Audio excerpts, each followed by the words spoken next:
Ça y est, l'iPhone X est sorti. 10 ans après la sortie du premier iPhone en 2007, Apple a voulu marquer le coup en sortant un téléphone spécial, un téléphone anniversaire. Donc est-ce que cet iPhone X vaut le coup? Est-ce qu'il faut se laisser tenter? C'est ce qu'on va voir maintenant. Premier point fort de ce téléphone, c'est son ergonomie et son design. Apple a choisi de faire disparaître le bouton Home qu'il y avait jusqu'ici en bas des téléphones pour le déverrouiller, ce qui lui a permis de placer un grand écran de 5,8 pouces, très élégant. C'est le premier écran OLED qu'il y a sur un iPhone. Les couleurs sont vraiment éclatantes et avec cet habillage tout en vert, le téléphone ressemble vraiment à un petit bijou. Le Face ID, c'est la grosse innovation de l'iPhone X et c'est un vrai plus. Ça permet de déverrouiller son téléphone simplement en le regardant.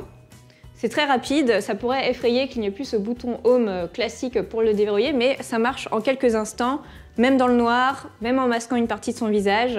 C'est vraiment efficace et ça permet aussi d'utiliser l'Apple Pay, de regarder son téléphone pour payer. Et Apple assure que c'est très sécurisé. Mais si vous voulez vous en passer, vous pouvez toujours mettre le mot de passe comme d'habitude.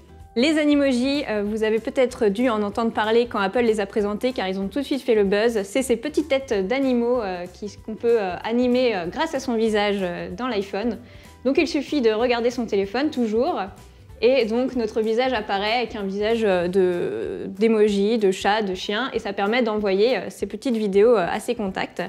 Donc voilà, un peu gadget, mais très amusant à faire. L'argument de vente d'Apple avec ce nouveau téléphone, c'était que ce serait un énorme bond en avant, que ce serait l'exemple à suivre pour la prochaine décennie en matière de téléphone. Et ce qu'on peut dire, c'est que ce n'est pas vraiment la révolution attendue, mais plutôt une évolution.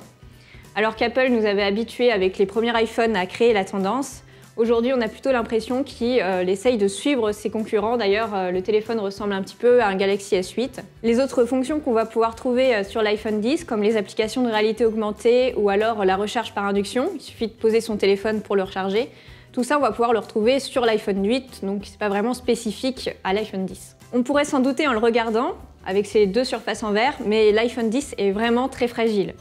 D'après les crash tests réalisés par les sites spécialisés, il suffit vraiment de le laisser tomber pour que l'écran se brise. Donc il résiste aux éraflures, par exemple quand on le met dans un sac avec des clés. Mais par contre, au premier impact, il faut remplacer l'écran et ça coûte à partir de 300 €, donc il vaut mieux éviter. Le dernier point négatif et le plus important, c'est son prix. Il va falloir débourser entre 1 159 et 1 329 € pour se l'offrir. Et encore, c'est là le prix de base parce qu'avec les accessoires, comme par exemple les écouteurs Bluetooth, on va vite monter dans les 1 500 €. Pour finir, si vous avez le budget, si vous êtes un Apple addict, si vous adorez le design du téléphone, allez-y, foncez. Pour les autres, il vaudra mieux rester aux versions antérieures de l'iPhone ou alors aux téléphones de la concurrence qui valent largement la comparaison.